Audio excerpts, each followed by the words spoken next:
नमस्ते UPSC podcast channel में आपका स्वागत है। आज हमारी यूपीएससी सोशियोलॉजी ऑप्शनल की सीरीज में हम भारत में वंश मतलब लिनिएज और वंशानुक्रम यानी डिसेंट इस पर चर्चा करेंगे। तो ये जो वंश या डिसेंट की बात है, ये रिश्तेदारी यानी किनशिप का एकदम कोर कॉन्सेप्ट है ना? मतलब हम अपना वंश किससे जोड़ते हैं, पिता की तरफ से या माता की तरफ से, कौन हमारी फैमिली लाइन का हिस्सा है कौन नहीं। सुनने में ये शायद बहुत सीधा लगे, पर भारत जैसी डाइवर्स कंट्री में इसके इतने रूप हैं और इसके असर इतने गहरे हैं। सोचिए जरा, प्रॉपर्टी से लेकर शादी के बाद कहाँ रहना है, यहाँ तक कि घर के अंदर पावर किसकी चलेगी, सब कुछ इससे जुड़ा है। बिल्कुल। और जैसा इन अध्ययनों में पाया गया है, ये सिर्फ सरनेम कौन सा लगेगा या पहचान क्या होगी, उससे कहीं आगे की बात है। इसका सीधा असर प्रॉपर्टी राइट्स पर पड़ता है। संपत्ति किसको मिलेगी, कैसे ट्रांसफर होगी। फिर पोस्ट मैरिटल रेजिडेंस यानी शादी के बाद रहना कहाँ है, पति के परिवार के साथ, पत्नी के परिवार के साथ या कहीं और हाँ, रोजमर्रा की जो फैमिली डायनामिक्स होती हैं, जो पावर स्ट्रक्चर्स घर के अंदर ऑपरेट करते हैं, उन सब पर इस डिसेंट सिस्टम का गहरा प्रभाव पड़ता है। ये तय करता है कि किसके पास अथॉरिटी है, किसकी बात ज्यादा मानी जाएगी। अच्छा, तो इस बात को थोड़ा और खोलते हैं। सबसे पहले ये देखते हैं कि ये वंशानुक्रम यानी डिसेंट तय करने के तरीके कितनी तरह के होते हैं। सबसे आम जो हम अपने आसपास देखते हैं वो तो पितृवंशीय यानी पैट्रिलिनियल ही लगता है, जहां वंश पिता के नाम से, पिता की लाइन से चलता है। हाँ, शोध इस बात पर जोर देता है कि भारत में ज्यादातर समुदाय पैट्रिलिनियल ही हैं। यहाँ वंश पिता से पुत्र को पास ऑन होता है। जमीन, जायदाद, नाम, रुतबा, धार्मिक जिम्मेदारियां सब कुछ पिता की लाइन से तय होता है। ये सिस्टम इतना कॉमन है कि हम अक्सर इसे ही नेचुरल या नॉर्मल मान लेते हैं, बिना ये सोचे कि इसके ऑल्टरनेटिव्स भी हो सकते हैं। सही बात है। लेकिन ये जानना जरूरी है कि ऑल्टरनेटिव्स है, जैसे कि मातृवंशीय यानी मैट्रिलिनियल समाज, ये कहाँ-कहाँ मिलते हैं और इनमें व्यवस्था कैसे चलती है? हाँ, ये समझना बहुत जरूरी है कि पैट्रिलिनियल ही एकमात्र तरीका नहीं है। मैट्रिलिनियल सोसाइटीज भी भारत में मौजूद हैं और काफी अच्छी संख्या में। खासकर नॉर्थ ईस्ट की बात करें तो वहाँ गारो, खासी और कुछ दूसरी पहाड़ी जनजातियां हैं।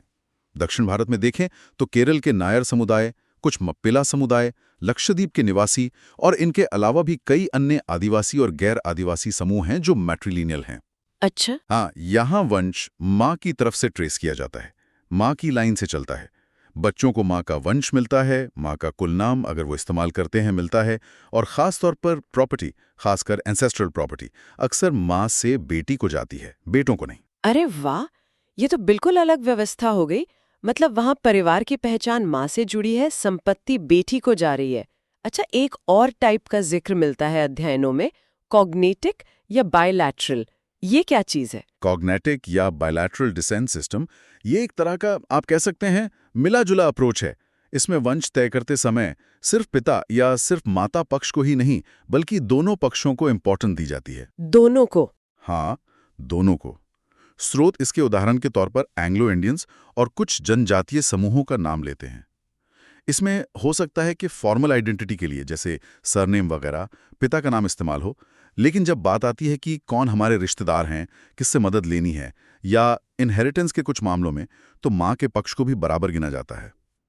इसमें पैट्रीलिनियल या मैट्रीलिनियल सिस्टम्स के मुकाबले थोड़ी ज़्यादा फ्लेक्सिबिलिटी होती है।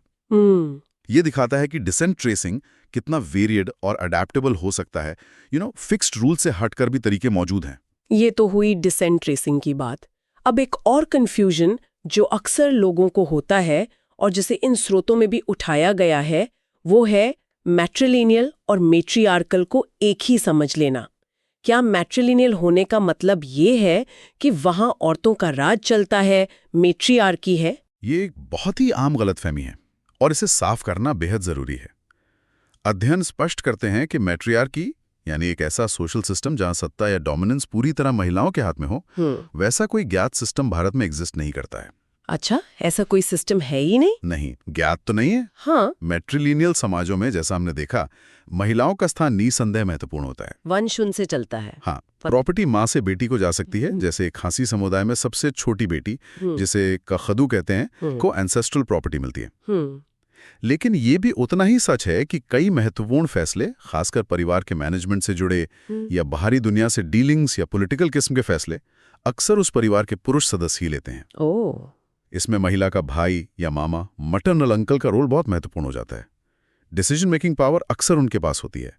प्रॉपर्टी मैनेज करने की जिम्मेदारी उनकी हो सकती है। आखिर लाइन में रहना, ये सब तो है, पर ये गारंटी नहीं है कि सारे पावर लीवर्स, सारी डिसीजन मेकिंग अथॉरिटी भी महिलाओं के ही हाथ में होगी। मामा या भाई का रोल काफी अहम हो जाता है। बिल्कुल। जबकि पेट्रियार्की यानी पितृसत्ता या पुरुष प्रधान व्यवस्था, वो तो इन स्रोतों के हिसाब से भारतीय समाज के एक बड़े हिस्से में डिफॉल्ट सेटिंग है, काफी कॉमन है। बिल्कुल सही कहा। पेट्रियार्की यानी मेल डोमिनेंट स्ट्रक्चर्स, जहां पुरुषों के पास ज्यादातर अधिकार, सत्ता और कंट्रोल होता है परिवार के अंदर, फैसलों में, समाज में, सार्वजनिक जीवन में, अर्थव्यवस्था में, संपत्ति के नियंत्रण में। वो भारतीय समाज के एक बड़े हिस्से की सच्चाई है। यह हमें प्रॉपर्टी इनहेरिटेंस के कानूनों में, घर के फैसलों में, महिलाओं की मोबिलिटी पर लगने वाले रिस्ट्रिक्शंस में, हर जगह दिखाई देता है। हाँ, ये तो है। तो मैट्रिलिनियल वंश माँ से और मैट्रियार्कल सत्ता महिलाओं के हाथ में का अंतर समझना यूपीएससी के पर्सपेक्टिव से भी बहुत जरूरी है। ठीक है। अब डिसेंट के साथ जुड़ा हुआ एक और इम्पॉर्टेंट एस्पेक्ट है, शादी के बाद रहना कहाँ है, रेजिडेंस आफ्टर मैरिज। इसके भी अलग अलग पैटर्न्स देखने को मिलते हैं ना। सबसे आम तो शायद पैट्रीलोकल ही है। हाँ, पैट्रीलोकल रेजिडेंस भारत में सबसे आम पैटर्न है।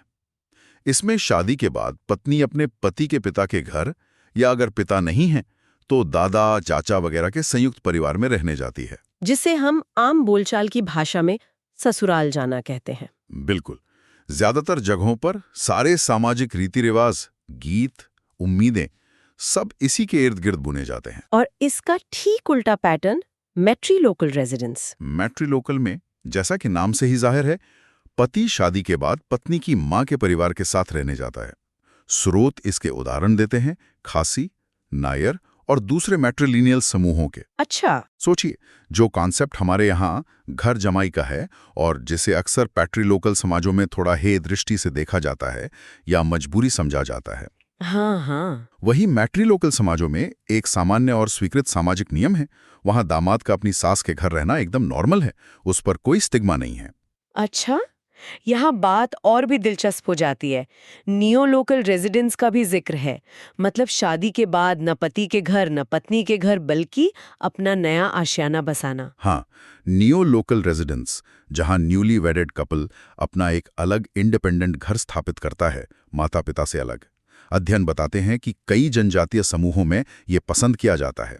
हालांकि कई बार ऐसा होता है कि वो शादी के तुरंत बाद कुछ समय पैट्रीलोकल या मैट्रीलोकल सेटिंग में बिताते हैं, शायद रिसोर्सेज जमा करने के लिए या सामाजिक रस्मों के तहत, और फिर थोड़े समय बाद अपना अलग घर बनाते हैं। और आजकल तो शहरों में ये ट्रेंड काफी बढ़ रहा है, जहां फाइनेंशियल इंडिपेंडेंस के साथ यंग कपल्स अपना अलग घर लेकर रहना पसंद करते हैं। हाँ, ये तो दिखता है। इसके पीछे स्पेस की कमी, प्राइवेसी की इच्छा या बस अपनी मर्जी से जीने की चाहत जैसे कई कारण हो सकते हैं। और एक डुओ लोकल पैटर्न भी है लक्षद्वीप और मध्य केरल के कुछ समुदायों में। ये क्या है?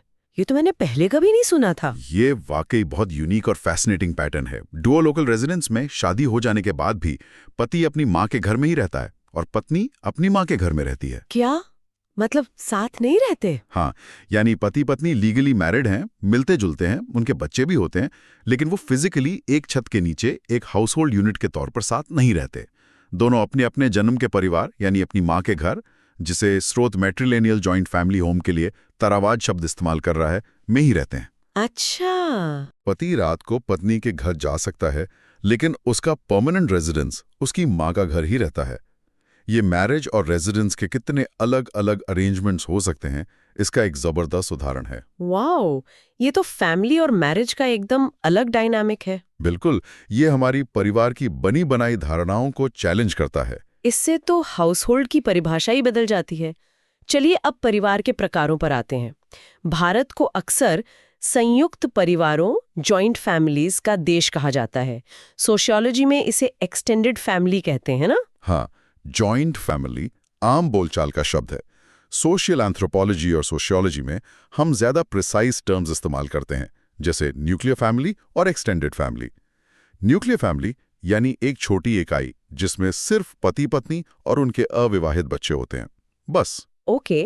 जबकि एक्सटेंडेड फैमिली एक बड़ा समूह होता है जिसमें 2, 3 या उससे भी ज्यादा पीढ़ियों के सदस्य जो लीनियरली रिलेटेड हों, यानी एक ही वंश रेखा के हों, जैसे दादा दादी, उनके बेटे बहू और पोते पोती, उनके जीवन साथी और बच्चे या तो एक साथ रहते हैं या जॉइंट प्रॉपर्टी रखते हैं या कम से कम मजबूत फेमिलियल टाइज और ऑब्लिगेशन से जुड़े होते हैं।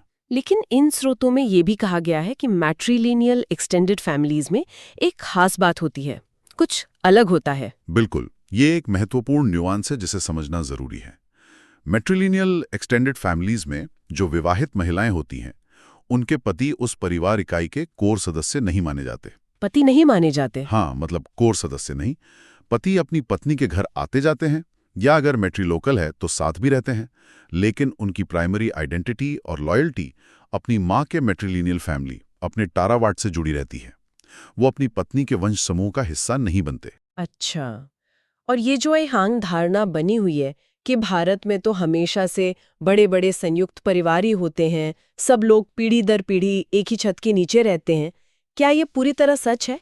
देखिए, इस पर अध्ययन एक बहुत ही प्रैक्टिकल और न्यूआंस्ड पर्सपेक्टिव देते हैं। वो कहते हैं कि अगर आप किसी भी एक पॉइंट ऑफ टाइम पर सर्वे करें तो आपको न्यूक्लियर फैमिलीज का प्रोपोर्शन ज्यादा मिलेगा। हाँ, न्यूक्लियर फैमिलीज ज्यादा मिलेंगी। हाँ, किसी एक स्नैपशॉट में। लेकिन कहानी इससे ज्यादा कॉम्प्लेक्स है। होता यह है कि ज्यादातर फैमिलीज एक डेवलपमेंटल साइकिल से गुजरती हैं। एक न्यूक्लियर फैमिली समय के साथ बढ़कर एक्सटेंडेड बनती हैं, जैसे बच्चों की शादियां होती हैं, बहुएं घर आती हैं, और फिर कुछ समय बाद कई कारणों से ये एक्सटेंडेड फैमिलीज अक्सर टूटकर वापस छोटी इकाइयों, न्यूक्लियर फैमिलीज या इनकम्प्लीट एक्सटेंडेड फैमिलीज, जैसे मान लीजिए सिर्फ विधवा माँ और उसका बेटा बहू, में बढ़ जाती हैं। ये एक लगातार चलने वाला साइक्लिकल प्रोसेस है। तो हमेशा जॉइंट फैमिली वाली इमेज थोड़ी सिंप्लीफाइड है। मतलब ये एक लाइफ साइकिल जैसा है फैमिली स्ट्रक्चर का। और ये भी सच है कि एक ही छत के नीचे बहुत सारे लोगों का हमेशा साथ रहना प्रैक्टिकल भी नहीं होता। जैसा श्रोता कहते हैं, इसकी एविडेंट लिमिट्स हैं। डोमेस्टिक डिस्कॉर्ड यानी घर के अंदर के झगड़े और तनाव, सास बहू की खींचतान, भाइयों में प्रॉपर्टी को लेकर मनमुटाव, देवरानी जेठानी के बीच की छोटी छोटी बातें, ये सब तो मिडिल क्लास जीवन की सच्चाइयां हैं ना। बिल्कुल बिल्कुल। अक्सर हम देखते हैं कि चूल्हा अलग हो जाना इसी का नतीजा होता है, पहला कदम सेपरेशन की तरफ। एग्जैक्टली। अध्ययन भी यही बताते हैं कि एक घर में कितने लोग शांति और सहयोग से रह सकते हैं, इसकी व्यवहारिक सीमाएं हैं। झगड़ों, असहमतियों, पर्सनैलिटी क्लैशेस, डोमेस्टिक डिस्कॉर्ड की वजह से अक्सर परिवार टूटकर अलग इकाइयां या डोमेस्टिक ग्रुप्स और हाउसहोल्ड्स बन जाती हैं। हो सकता है कि वो शुरू में एक ही बड़े घर के अलग अलग हिस्सों में रहे या फिर पूरी तरह अलग घरों में चले जाएं। सबसे पहला संकेत अक्सर यही होता है कि रसोई अलग हो जाती है, चूल्हा अलग हो जाता है, खाना अलग अलग बनने लगता है। ये दिखाता है कि हाउसहोल्ड यूनिट टूट रही है। पर क्या चूल्हा अलग होने या अलग रहने का मतलब है कि जॉइंटनेस पूरी तरह खत्म हो गई? स्रोत कहते हैं कि जॉइंटनेस की भावना फिर भी बनी रह सकती है। ये कैसे होता है? हाँ, ये भी एक महत्वपूर्ण पहलू है। फॉर्मल सेपरेशन के बावजूद जॉइंटनेस कई रूपों में बनी रह सकती है। एक रूप तो लीगल है। जब तक पुश्तैनी संपत्ति का औपचारिक बंटवारा नहीं हुआ है, तब तक वो लीगली एक जॉइंट प्रॉपर्टी होल्डिंग यूनिट हैं, भले ही सब अलग रह रहे हों और अपना अपना कमा रहे हों। अच्छा, कानूनी तौर पर। हाँ। दूसरा और शायद ज्यादा कॉमन सामाजिक रूप यह है कि अलग रहने के बावजूद परिवार में किसी बड़े आयोजन जैसे शादी, किसी की मृत्यु, कोई महत्वपूर्ण त्योहार या पूजा पाठ के मौकों पर सब सदस्य इकट्ठा होते हैं। हाँ, ये तो होता है। इन अवसरों पर परिवार की एकता और एकजुटता को दर्शाया जाता है, उसे महत्व दिया जाता है। हालांकि हमें यह भी याद रखना चाहिए कि ये बाहरी सॉलिडारिटी के पीछे भी हाउस होल्ड्स की अपनी अंदरूनी पॉलिटिक्स, तनाव और मुश्किलें जारी रह सकती हैं। सब कुछ हमेशा हार्मोनियस नहीं होता। सही बात है। अच्छा, अब थोड़ा बुनियादी बात पर आते हैं। ये किनशिप आखिर है क्या? स्रोत कहते हैं किनशिप का मतलब हुआ रिश्तेदारों की पहचान करना। हाँ, सरल शब्दों में कहें तो किनशिप का मतलब है रिश्तेदारों की पहचान करना और उनके साथ अपने संबंधों को समझना। ये रिश्तेदारी दो मुख्य तरीकों से बनती है। एक तो खून के रिश्ते से, जिसे टेक्निकली कंसैंग्विनिटी कहते हैं, जैसे आपके माता पिता, बच्चे, भाई बहन, चाचा, बुआ। दूसरी शादी से बने रिश्ते, जिसे एंथ्रोपोलॉजी और सोशियोलॉजी में अफिनिटी कहते हैं, जैसे पति पत्नी, सास ससुर, देवर भाभी, साला साली। और ये जो रिश्तेदार होते हैं, उनका समाज में एक खास स्टेटस होता है, उनसे जुड़े कुछ राइट्स और ऑब्लिगेशंस होते हैं। और इन रिश्तों को निभाने के बाकायदा नियम भी होते हैं। जैसे स्रोत में एक लंबी लिस्ट दी है: प्रोटेक्शन, अफेक्शन, केयर, फेमिलियरिटी जिसमें जोकिंग रिलेशंस भी आते हैं, avoidance, deference, respect, intervention, obedience. बाप रे, ये सब क्या है? इनके कुछ एग्जाम्पल्स दे सकते हैं? बिल्कुल। हर रिश्ते के साथ कुछ एक्सपेक्टेड बिहेवियर पैटर्न्स जुड़े होते हैं। स्रोत में जो लिस्ट है उसके कुछ उदाहरण देखते हैं। Protection, care, affection. जैसे भाई का बहन को प्रोटेक्ट करना, माता पिता का बच्चों के प्रति स्नेह और देखभाल, केयर। बड़ों का छोटों का ध्यान रखना। ये पॉजिटिव इमोशंस और सपोर्ट वाले रिश्ते हैं। हाँ, ये तो समझ आता है। Familiarity, joking relations. कुछ रिश्तों में हंसी मजाक, छेड़छाड़ की काफी छूट होती है।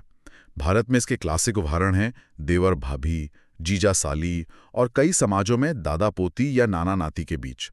ये रिश्तेदारी के तनाव को कम करने का एक सोशल मैकेनिज्म भी है। अच्छा, मजाक वाले रिश्ते। अवॉइडेंस।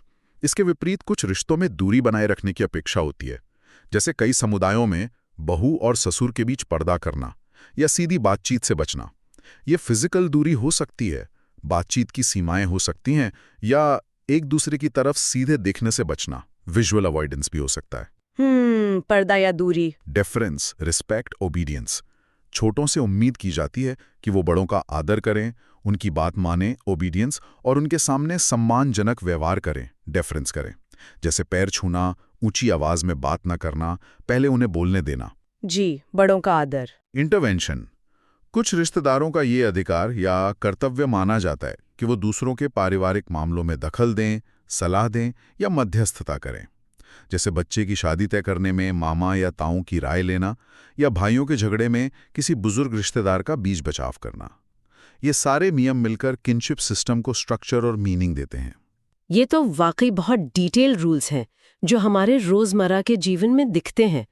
अब एक बड़ा सवाल जुड़ता है, खासकर आज के ज़माने में, मॉडर्न इंडस्ट्रियल सोसाइटी में, जहां लोग शहरों में बस रहे हैं, इंडिविजुअलिज्म बढ़ रहा है। क्या किनशिप का महत्व कम हो गया है? ये धारणा तो काफी फैली हुई है। यहाँ पे स्रोत एक बहुत संतुलित बात कहते हैं। उनका मानना है कि ये धारणा कि किनशिप का महत्व खत्म हो गया है, at best only partially correct है। मतलब पूरी तरह सच नहीं? हाँ, मतलब ये पूरी तरह सच नहीं है। इसमें सच्चाई का कुछ अंश हो सकता है। ये संभव है कि रिश्तेदारों का पूरा दायरा, यानी बहुत दूर दूर के सभी कजिन्स और रिलेटिव्स, अब उतने महत्वपूर्ण ना रहे हों जितने शायद पहले किसी कृषि प्रधान समाज में होते थे। हाँ, शायद। आजकल लोग शायद अपनी इमीडिएट फैमिली, न्यूक्लियर फैमिली और कुछ करीबी रिश्तेदारों, क्लोज किन तक ही ज्यादा फोकस करते हों। लेकिन उनका सपोर्टिव या करेक्टिव रोल आज भी बना हुआ है। एग्जैक्टली। शोध ये साफ तौर पर कहते हैं कि इस बात से इनकार नहीं किया जा सकता कि सोशल, इकोनॉमिक और पॉलिटिकल क्षेत्रों में रिश्तेदारों का एक महत्वपूर्ण सपोर्टिव या करेक्टिव रोल आज भी है। ये सपोर्ट सिस्टम की तरह काम करता है। हाँ, ये तो हम अपने आसपास रोज देखते हैं, जैसे कॉलेज के बाद नौकरी ढूंढने में किसी जान पहचान वाले रिश्तेदार की मदद लेना। बिल्कुल। या कोई छोटा मोटा बिजनेस शुरू करने के लिए चाचा मामा से बिना ब्याज के उधार लेना। हाँ, ये बहुत कॉमन है। शादी के लिए अच्छा रिश्ता ढूंढना तो आज भी बहुत हद तक फैमिली नेटवर्क्स पर डिपेंड करता है, मैट्रिमोनियल साइट्स के बावजूद। सही बात। गांव में या छोटे शहरों में लोकल पॉलिटिक्स में देखिए, अपना किनशिप नेटवर्क कितना मायने रखता है वोट जुटाने के लिए या अपना प्रभाव बनाने के लिए। हाँ, बिल्कुल। तो इसका मतलब यही हुआ कि kinship is still very much relevant, बस शायद उसके प्रकट होने के तरीके या उसकी इंटेंसिटी बदल गई हो। यहाँ दिलचस्प बात यही है कि बाहरी तौर पे कितने भी बदलाव दिखें, लोग शहरों में जा रहे हैं, न्यूक्लियर फैमिलीज बढ़ रही हैं, टेक्नोलॉजी का असर है, लेकिन अंदरूनी तौर पर किनशिप एक मजबूत और रेजिलिएंट सपोर्ट सिस्टम की तरह काम करता रहता है। ये लोगों को भावनात्मक सुरक्षा, इमोशनल सिक्योरिटी देता है, पहचान, आइडेंटिटी का एक अहम हिस्सा है, और मुश्किल समय में, चाहे वो फाइनेंशियल क्राइसिस हो या हेल्थ इमरजेंसी, मदद का एक रिलायबल नेटवर्क मुहैया कराता है। ये इसकी अडेप्टेबिलिटी और रेजिलियंस है जो इसे आज भी प्रासंगिक बनाए हुए है। स्रोत के आखिर में नॉर्थ और साउथ इंडिया के किनशिप पैटर्न्स में कुछ मोटे तौर पर अंतर होने का भी जिक्र है, हालांकि बहुत डिटेल्स नहीं दी गई हैं। हाँ, बस इतना मेंशन किया गया है कि नॉर्थ और साउथ इंडिया के किनशिप सिस्टम्स में कुछ ब्रॉड फीचर्स अलग हैं। ये एक महत्वपूर्ण रिमाइंडर है कि भारत जैसे विशाल और विविध देश में किनशिप सिस्टम्स में जबरदस्त क्षेत्रीय विभिन्नताएं हैं। हाँ, ये तो होगा ही। जैसे मैरिज रूल्स, कौन से कजिन से शादी हो सकती है, किससे नहीं। जी। क्रॉस कजिन मैरिज दक्षिण में ज्यादा आम है। राइट। रिश्तेदारों को बुलाने के लिए इस्तेमाल होने वाले शब्द, किनशिप टर्मिनोलॉजी, इनहेरिटेंस के तरीके, इन सब में काफी अंतर मिलता है। अच्छा, इस क्षेत्रीय विविधता पर शायद हम आगे और विस्तार से बात कर सकते हैं। तो ये थी भारत में लिनेज, डिसेंट, रेजिडेंस, फैमिली और किनशिप के सिस्टम्स की एक झलक। वाकई कितने इंटरेस्टिंग पैटर्न्स और कॉम्प्लेक्स व्यवस्थाएं हैं हमारे समाज में। ये दिखाता है कि सतही तौर पर जो हमें दिखता है उसके नीचे कितने गहरे सामाजिक स्ट्रक्चर्स काम कर रहे होते हैं जो हमारे जीवन को शेप करते हैं। बिल्कुल। और समाज को, सामाजिक बदलावों को या यहाँ तक कि अपनी रोजमर्रा की सोशल इंटरैक्शंस को समझने के लिए इन फंडामेंटल स्ट्रक्चर्स को जानना बेहद जरूरी है। ये सिर्फ परीक्षा के लिए महत्वपूर्ण नहीं है, ये हमारी अपनी जिंदगी, अपने रिश्तों को समझने का भी एक नजरिया देता है। चलिए अब आगे बढ़ते हैं। ठीक है, अब उत्तर भारत में पितृवंश यानी कि ये जो पैट्रीलिनिएज है, इसको देखते हैं। ये समझना बहुत ज़रूरी है कि परिवार और रिश्तेदारी यहाँ कैसे काम करती है। हमारे पास जो भी स्रोत है वो दिखाते हैं कि उत्तर भारत में कुछ खास तरह के समूह हैं जो नातेदारी का मतलब किनशिप का आधार है। हाँ बिल्कुल। और इसमें देखिए मुख्य रूप से 3 नाम आते हैं। एक तो है कुल या वंश, लोग इनमें ज्यादा फर्क नहीं करते हैं अक्सर। फिर है गोत्र और तीसरा है जाति। यहाँ दिलचस्प बात यह है कि पहले 2 यानी कुलवंश और गोत्र ये एक्सोगैमस हैं। एक्सोगैमस मतलब आप अपने कुलवंश या गोत्र में शादी नहीं कर सकते। ऐसा माना जाता है कि ये खून के रिश्ते को बहुत करीब आने से रोकता है, उसको फैलने में मदद करता है बाहर की तरफ। लेकिन जो जाति है वो एंडोगैमस है। एंडोगैमस यानी अंदर ही। हाँ बिल्कुल, यानी शादी अपनी जाति के अंदर ही करनी होती है, जिसे हम आम भाषा में जाति भाई या बिरादरी में शादी करना कहते हैं ना। ये एक तरह का बेसिक ढांचा है जिसे ज्यादातर उत्तर भारतीय समाज, आप कह सकती हैं, संगठित होता है। अच्छा, तो ये जो एक्सोगैमी वाली बात है इसको थोड़ा और समझाएंगे, खासकर ये गोत्र को लेकर। मतलब किन किन गोत्रों में शादी नहीं हो सकती और क्या ये आजकल भी उतना ही रेलेवेंट है जैसे शहरों में या जहां लोग लव मैरिज कर रहे हैं? देखिए, जो पारंपरिक नियम है वो ये है कि एक व्यक्ति 4 गोत्र टालता है।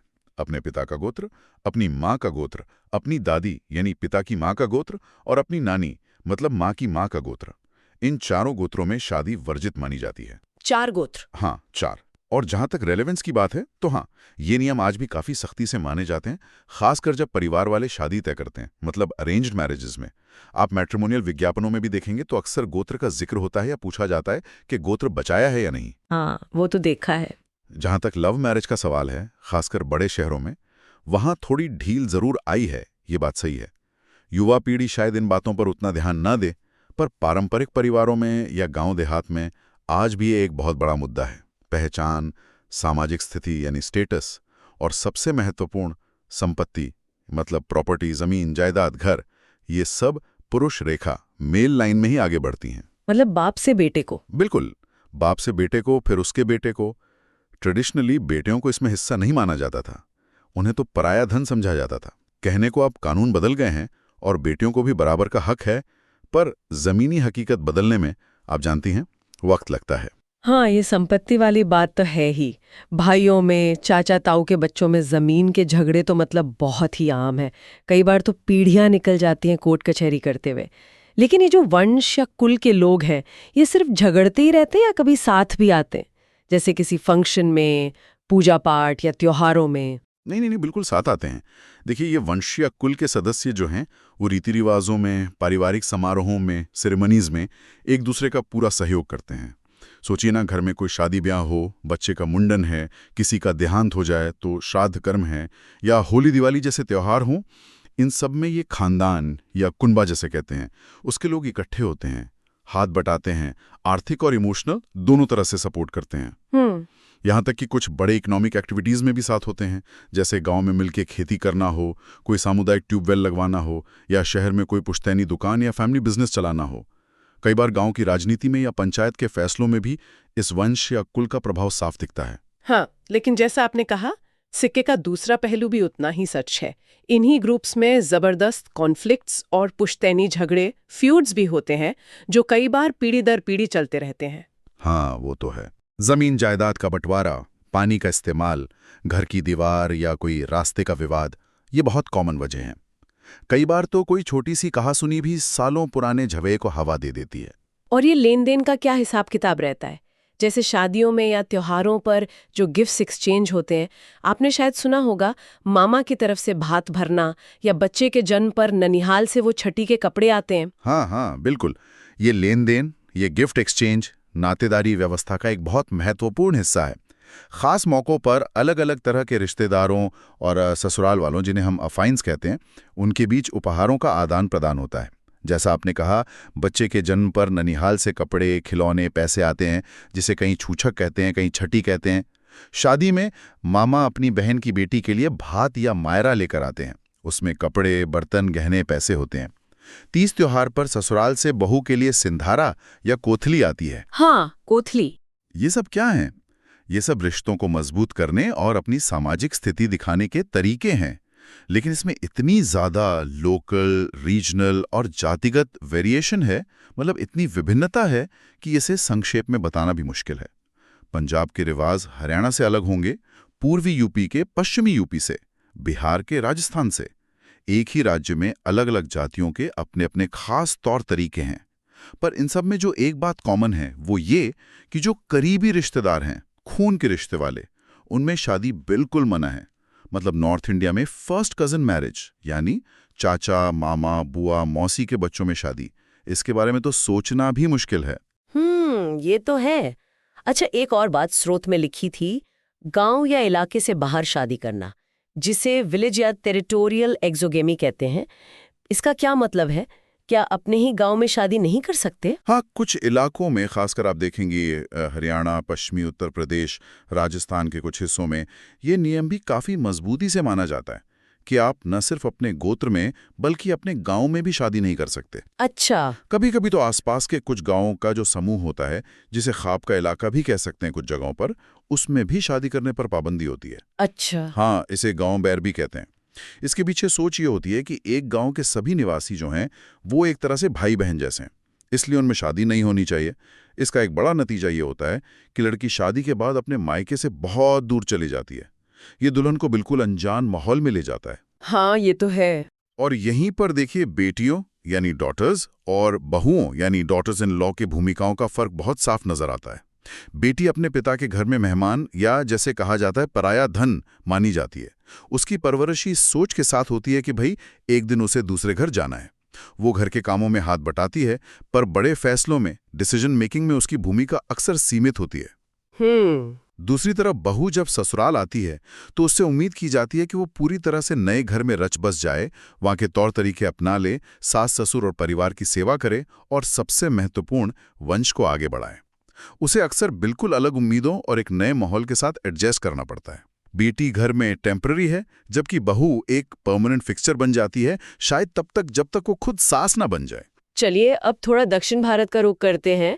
स्रोत कहते हैं कि वहाँ भी जनरल फीचर्स तो वही हैं, लेकिन कुछ महत्वपूर्ण एक्सेप्शंस हैं। क्या वहाँ भी यही सिस्टम है या कुछ अलग है? जनरल फीचर्स, हाँ, जैसे कि कई समुदायों में पैट्रिलिनियल डिसेंट मिलना, ये तो है। लेकिन जैसा आपने कहा, एक्सेप्शंस काफ़ी महत्वपूर्ण हैं और वो दक्षिण भारतीय नातेदारी को एक अलग रंग देते हैं, आप कह सकते हैं। यहाँ कुछ समुदायों में पितृवंश यानी पैट्रिलिनेजेस हैं, तो कुछ में मातृवंश मैट्रिलिनेजेस प्रभावी हैं। जैसे केरल के नायर समुदाय का हम जिक्र करेंगे, या नॉर्थ ईस्ट की खासी और गारो जनजातियां हैं जिनका जिक्र आगे आएगा। जहां मैट्रिलिनेज है वहां संपत्ति और पहचान माँ की तरफ से चलती है, और अक्सर माँ का भाई, मदर्स ब्रदर यानी मामा, एक बहुत महत्वपूर्ण व्यक्ति होता है। मामा?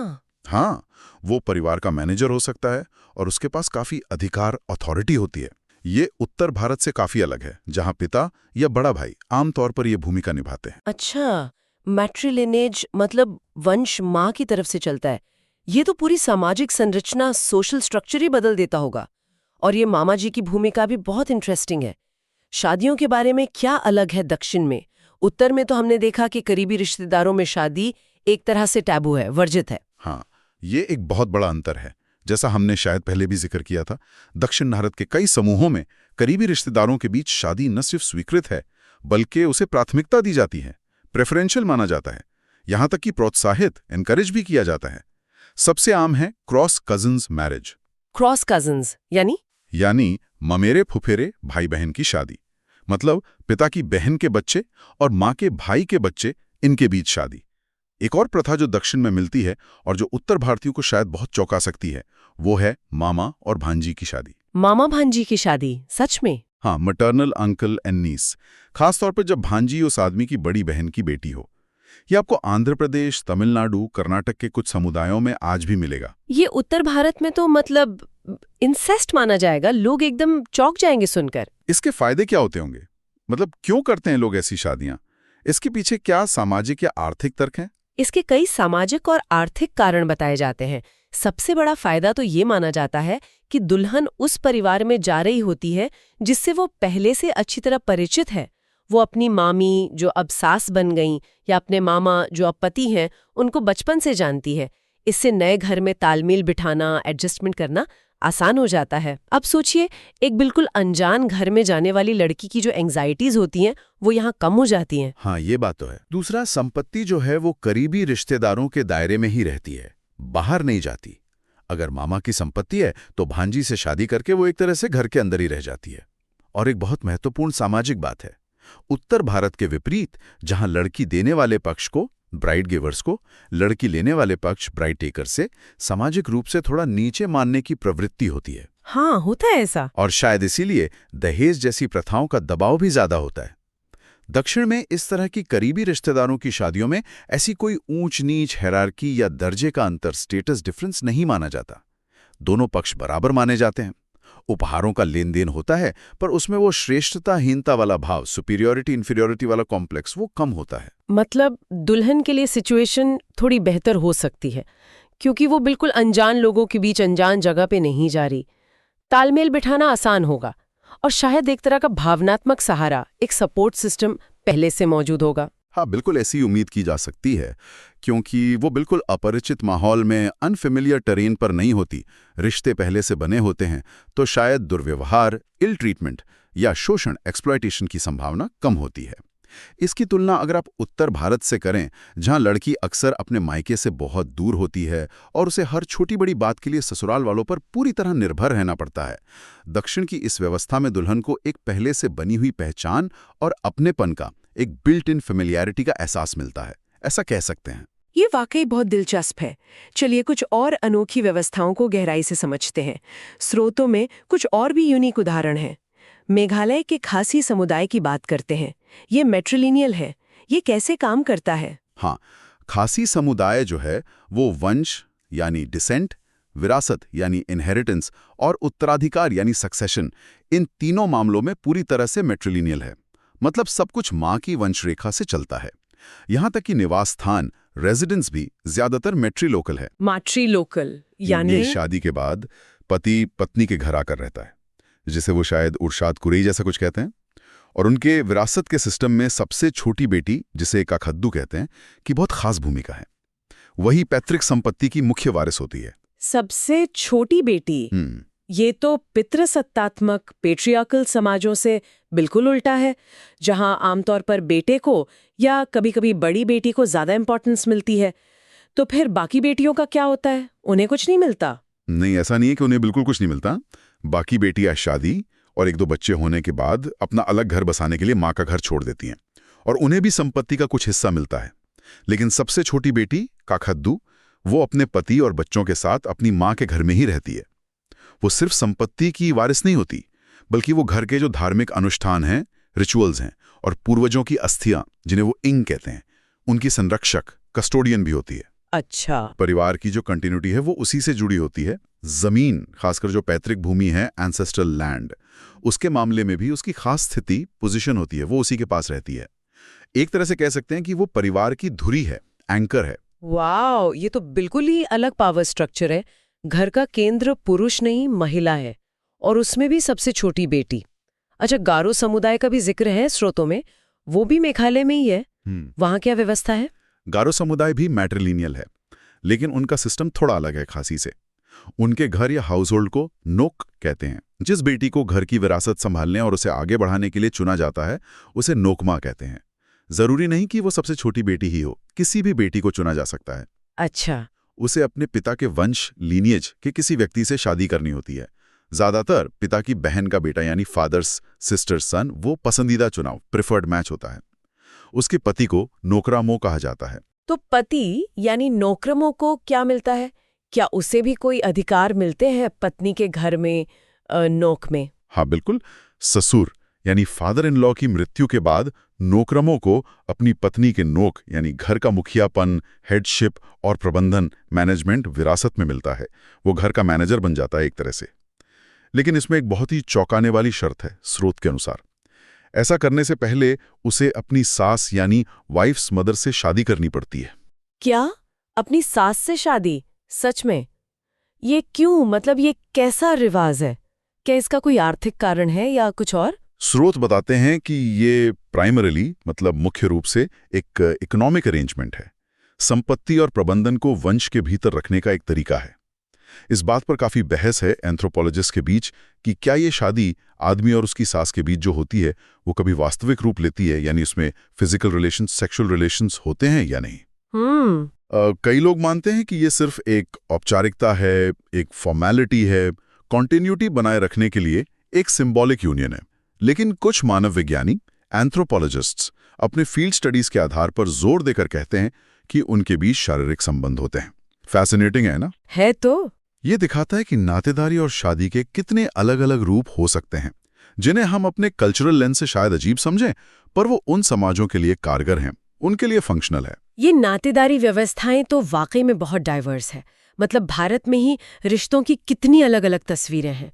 एक और व्यवस्था का जिक्र है, द्वैत स्थानीय निवास यानी डुओ लोकल रेजिडेंस। ये क्या चीज है? डुअल मतलब दो, लोकल मतलब जगह, दो जगह रहना। बिल्कुल सही पकड़ा।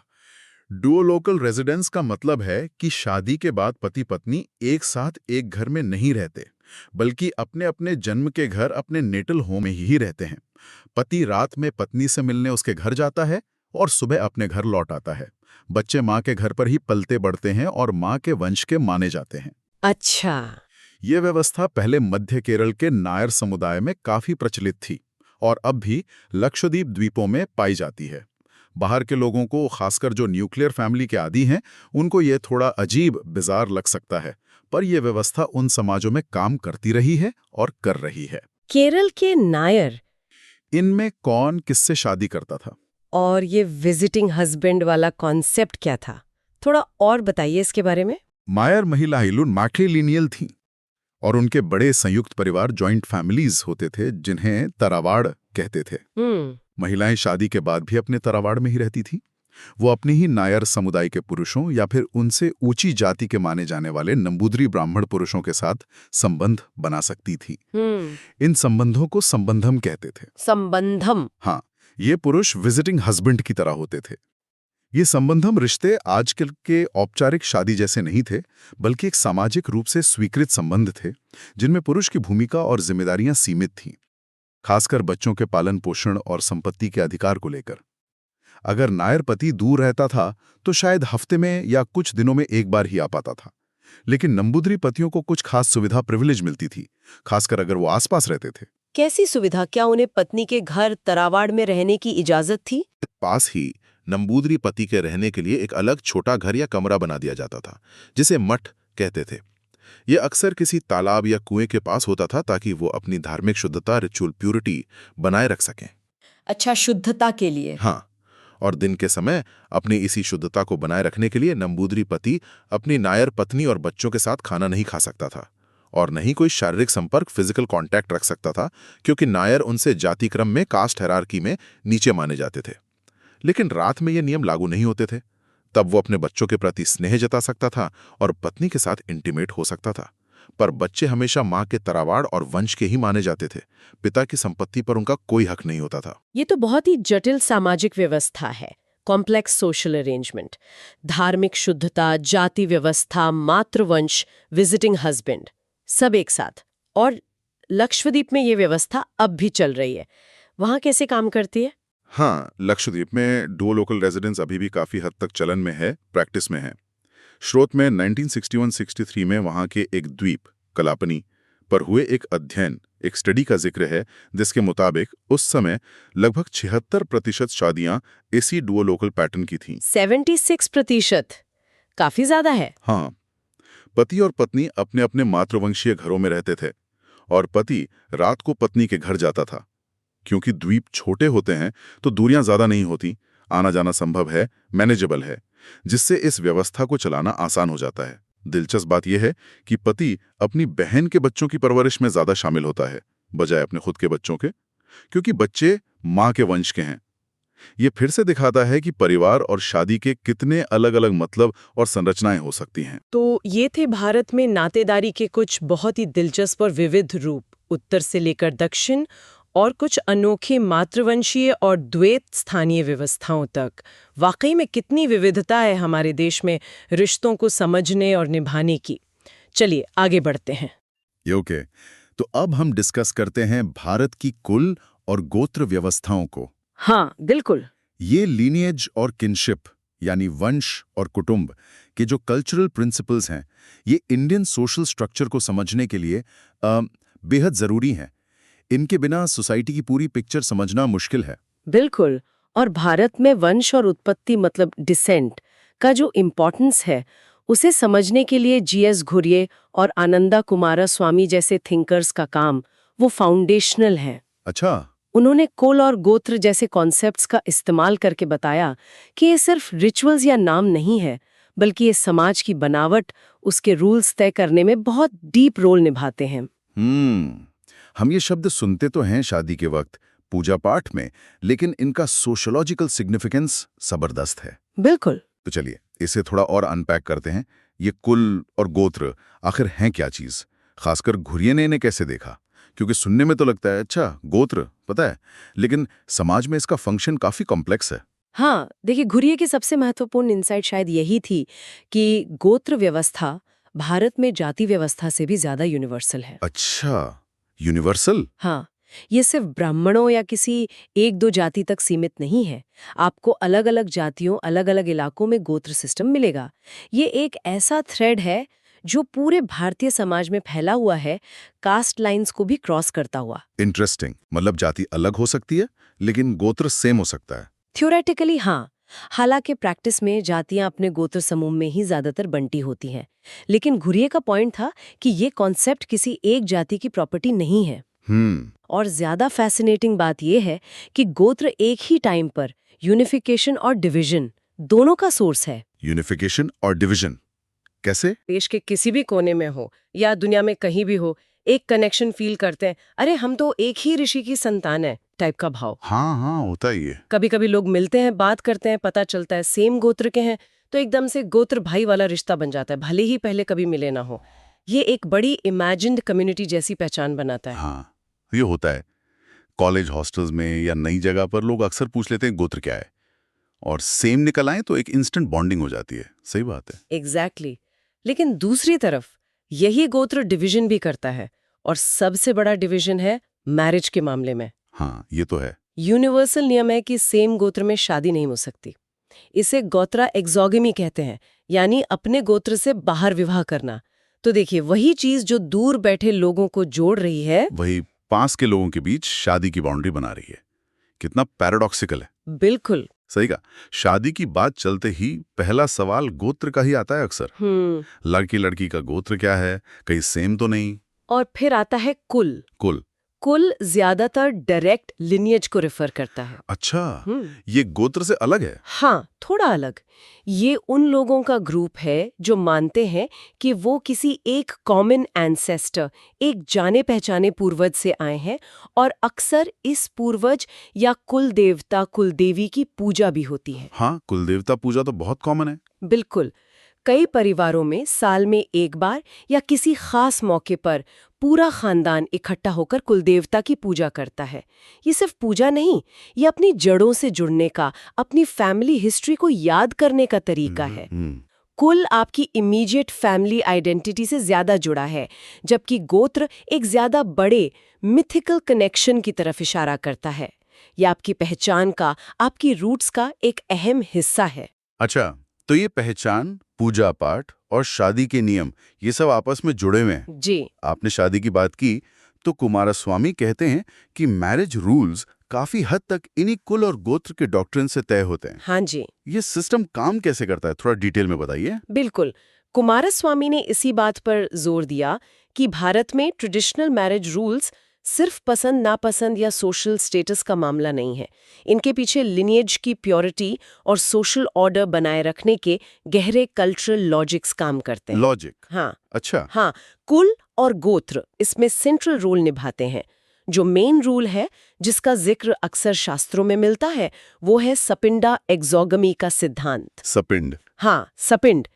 इसके अनुसार माँ की तरफ से 5 जनरेशंस और पिता की तरफ से 7 जनरेशंस तक के ब्लड रिलेटिव्स में शादी नहीं की जा सकती। 5 और 7 पीढ़ी? हाँ जी। पिंड का मतलब यहाँ शेयर्ड बॉडी पार्टिकल्स या अंश से है।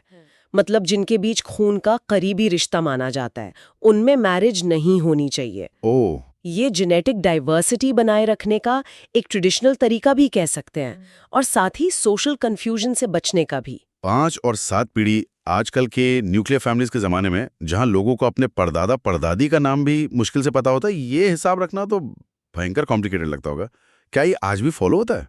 देखिए, प्रैक्टिकल टर्म्स में ये बहुत कॉम्प्लेक्स हो सकता है, स्पेशली अर्बन सेटिंग्स में या जहां फैमिली रिकॉर्ड्स मेंटेन नहीं होते। हाँ, वही तो। लेकिन सिद्धांत के तौर पर ये आज भी एग्जिस्ट करता है और कई कम्युनिटीज में इसे सीरियसली फॉलो किया जाता है, खासकर रूरल एरियाज में। बड़े बुजुर्ग अक्सर इस बात का ध्यान रखते हैं। लेकिन इसके साथ एक और चीज जुड़ी है। सपिंदा एक्सोगमी करीबी रिश्तेदारों में शादी रोकती है, लेकिन ये एक बड़े रूल के साथ काम करती है, कास्ट एंडोगमी। अच्छा, कास्ट एंडोगैमी मतलब पतली जाति में शादी करना। प्रिसाइसली। तो सिस्टम ये है, अपनी जाति के अंदर शादी करो, एंडोगैमी, लेकिन जाति के अंदर भी अपने गोत्र में शादी मत करो, गोत्रा एक्सोगैमी, और अपने करीबी सपिंड रिश्तेदारों में शादी मत करो, सपिंड एक्सोगैमी। ओह, ये तो डबल फिल्टर सिस्टम जैसा हो गया। बिल्कुल, पहले जाति का फिल्टर, फिर गोत्र और सपिंड का फिल्टर। वाह, मतलब ऑप्शंस तो काफी नैरो डाउन हो जाते हैं फिर। बिल्कुल, और यही कॉम्प्लेक्स रूल्स मिलकर तय करते हैं कि आपकी सोशल आइडेंटिटी क्या है, आप कम्युनिटी में कहाँ फिट होते हैं, और आपके पोटेंशियल मैरिज पार्टनर्स कौन हो सकते हैं और कौन नहीं। सही बात है। आज भी अरेंज मैरिजेज में पंडित जी या परिवार के बड़े लोग कुंडली मिलाने के साथ साथ गोत्र जरूर मिलाते हैं। मैट्रिमोनियल वेबसाइट्स पर भी गोत्र अवॉइडेंस का ऑप्शन होता है। अरे हाँ, देखा है मैंने। ये दिखाता है कि ये चीजें सिर्फ पुरानी बातें नहीं हैं, ये आज भी सोशल रियलिटी का हिस्सा हैं। ये सिर्फ रस्में नहीं, ये डीप रूटेड सोशल स्ट्रक्चर्स के मार्कर्स हैं। सही में ये सिर्फ इंडिविजुअल या फैमिली लेवल की बात नहीं लगती, इसका असर तो पूरे कम्युनिटी के रिलेशनशिप्स पे पड़ता होगा। टी.एन. मदन ने कश्मीरी पंडितों पर जो स्टडी की थी वो इसी बारे में थी ना? हाँ जी। कि कैसे पूरा समुदाय इन रिश्तों से बुना होता है। हाँ, टी.एन. मदन का काम family and kinship, a study of the pandits of rural Kashmir 1965 इस लिहाज से लैंडमार्क है।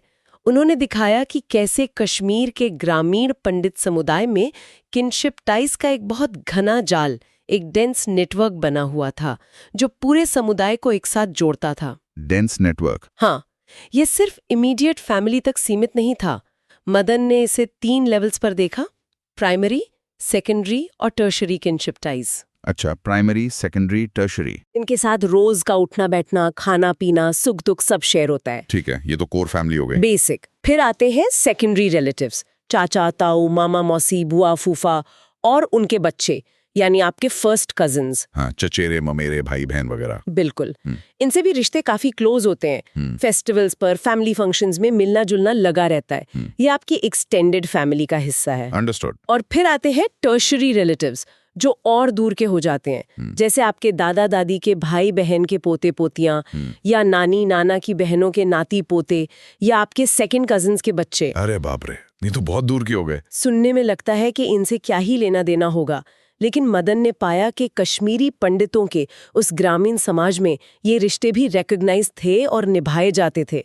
लोग जानते थे कि कौन किससे कैसे रिलेटेड है। कमाल है, मतलब गांव में निकलो तो हर दूसरा आदमी रिश्तेदार निकल आए। बिल्कुल वैसा ही। मदन ने दिखाया कि इन तीनों लेवल्स के रिश्तों से एक इतना घना सोशल फैब्रिक बन जाता था कि गांव में शायद ही कोई ऐसा हो जिससे आपका कोई दूर का ही सही रिश्ता ना निकलता हो। अच्छा, तो इसका असर क्या होता था? नतीजा, कम्युनिटी में जबरदस्त सॉलिडारिटी, आपसी हेल्प का सिस्टम। हाँ, जैसे शादी ब्याह में सब आ जाते मदद करने। बिल्कुल, किसी के घर शादी हो या कोई मुश्किल आए तो पूरा कुनबा मदद के लिए खड़ा हो जाता था। और साथ ही सोशल कंट्रोल भी, सोशल कंट्रोल कैसे? क्योंकि सब एक दूसरे से जुड़े हैं तो आप कोई गलत काम करने से पहले 10 बार सोचते थे कि लोग क्या कहेंगे, रिश्तेदारी में बात फैलेगी। वो प्रेशर रहता था। हाँ, ये लोग क्या कहेंगे वाला फैक्टर तो बॉस आज भी बहुत पावरफुल इंडियन सोसाइटी में पीछा नहीं छोड़ता। एग्जैक्टली। तो ये किनशिप नेटवर्क सिर्फ रिश्तों का जाल नहीं था, ये एक तरह का सोशल सेफ्टी नेट और मॉरल कॉम्पस दोनों का काम करता था। ये कम्युनिटी को कोहेसिव बनाए रखता था। ये तो बहुत पॉजिटिव पिक्चर लगती है, कम्युनिटी बॉन्डिंग, सपोर्ट सिस्टम। लेकिन क्या इस सिस्टम का कोई डाउनसाइड भी है? क्या सब कुछ अच्छा ही था? फेमिनिस्ट स्कॉलर्स की राय शायद कुछ अलग हो इस पर। आपने बिल्कुल सही पॉइंट उठाया। हर सोशल सिस्टम की तरह लिनिएज और किनशिप के स्ट्रक्चर की भी क्रिटिकल एनालिसिस हुई है और फेमिनिस्ट पर्सपेक्टिव इसमें बहुत इंपॉर्टेंट है। हाँ, उमा चक्रवर्ती जैसी जानी मानी फेमिनिस्ट हिस्टोरियंस और स्कॉलर्स ने इस व्यवस्था को बहुत बारीकी से देखा है। उनका आर्ग्यूमेंट है कि ये सिस्टम जो ऊपर से देखने में आइडेंटिटी और सॉलिडेरिटी देता है, असल में इंडियन सोसाइटी में पेट्रियार्की यानी पितृसत्ता को मेंटेन करने पेट्रियार्की और अनपेड लेबर, खासकर महिलाओं के अनपेड लेबर को परपेचुएट करने का एक मेजर टूल है। पेट्रियार्की और अनपेड लेबर, ये कुल गोत्र से कैसे जुड़ा है? थोड़ा एक्सप्लेन करेंगी? जरूर। फेमिनिस्ट स्कॉलर्स का कहना है कि ये पूरा सिस्टम फंडामेंटली पैट्रिलिनियल है। वंश पुरुषों के नाम से चलता है, प्रॉपर्टी पिता से बेटे को इनहेरिट होती है। हाँ, ये तो है। हिस्टोरिकली महिलाओं को संपत्ति, खासकर जमीन जैसे प्रोडक्टिव रिसोर्सेज पर अधिकार नहीं लिया गया। उन्हें पराया धन माना गया, जिनकी शादी करके दूसरे कुल गोत्र में भेजना है। पराया धन वाली सोच। भले ही अब कानून बदल गए हैं, बेटियों को भी प्रॉपर्टी राइट्स मिल गए हैं। हाँ, लीगली तो है अब। लेकिन सोशल माइंडसेट बदलने में वक्त लगता है। आज भी कई परिवारों में बेटियों को उनका हक देने में आनाकानी होती है। ये जमीनी हकीकत है। हाँ, ये प्रॉपर्टी डिस्प्यूट्स तो परिवारों में आम है। अक्सर भाई बहन के बीच इसी बात पर तनाव होता है, देखा ये तो। बिल्कुल। और इससे जुड़ा है रोल्स का डिवीजन। इस सिस्टम में महिलाओं से प्राइमरीली रिप्रोडक्टिव रोल निभाने की एक्सपेक्टेशन होती है। बच्चे पैदा करना, उनका पालन पोषण करना, घर संभालना, बूढ़ों की देखभाल करना, घर के सारे काम। हाँ, ये सारा काम एसेंशियल है, लेकिन इसे काम का दर्जा अक्सर नहीं मिलता। ये अनपेड डोमेस्टिक लेबर होता है, जिसे महिलाओं का कर्तव्य या फर्ज मान लिया जाता है। सही कहा। दूसरी तरफ पुरुषों से प्रोडक्टिव रोल की उम्मीद होती है, कमाना, बाहर के काम देखना, इकोनॉमिक डिसीजंस लेना। वही मर्द कमाएगा, औरत घर संभालेगी वाली सोच जो सदियों से चली आ रही है। एग्जैक्टली। फेमिनिस्ट क्रिटिक ये है कि ये डिवीजन नेचुरल नहीं, सोशली कंस्ट्रक्टेड है, और कुल गोत्र जैसी व्यवस्थाएं इसे जस्टिफाई और रीइंफोर्स करती हैं। अच्छा। ये महिलाओं की इकोनॉमिक इंडिपेंडेंस को लिमिट करता है, उन्हें पुरुषों पर डिपेंडेंट बनाता है और उनकी सोशल मोबिलिटी को भी रिस्ट्रिक्ट करता है। भले ही आज महिलाएं पढ़ लिखकर बाहर काम कर रही हैं, लेकिन घर की जिम्मेदारी अभी भी डिस्प्रोपोर्शनेटली उन्हीं पर मानी जाती है।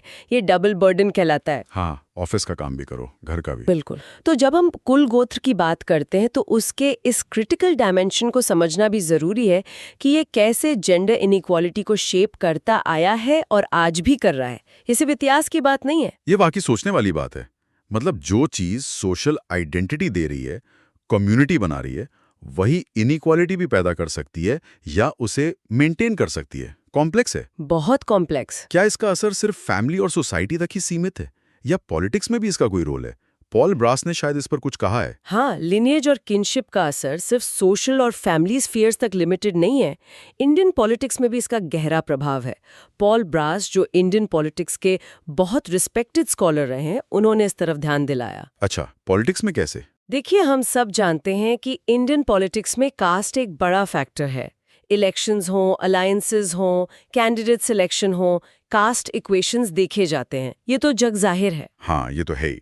लेकिन ब्रास का कहना था कि कास्ट के साथ साथ किनशिप यानी रिश्तेदारी भी पॉलिटिक्स का एक उतना ही इम्पोर्टेंट मगर ऑफन इग्नोर्ड पहलू है। रिश्तेदारी पॉलिटिक्स में? हाँ, पॉलिटिकल सपोर्ट जुटाना, मोबिलाइजेशन करना, ये सिर्फ जाति के नाम पर नहीं होता।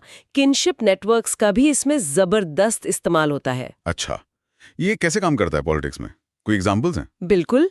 आप इसे लोकल लेवल पॉलिटिक्स जैसे पंचायत या म्युनिसिपल इलेक्शंस में बहुत साफ देख सकते हैं। हाँ, वहाँ तो बहुत होता होगा। उम्मीदवार अक्सर वोट मांगते हुए न सिर्फ अपनी जाति बताते हैं बल्कि अपनी दूर दूर की रिश्तेदारियां भी गिनाते हैं।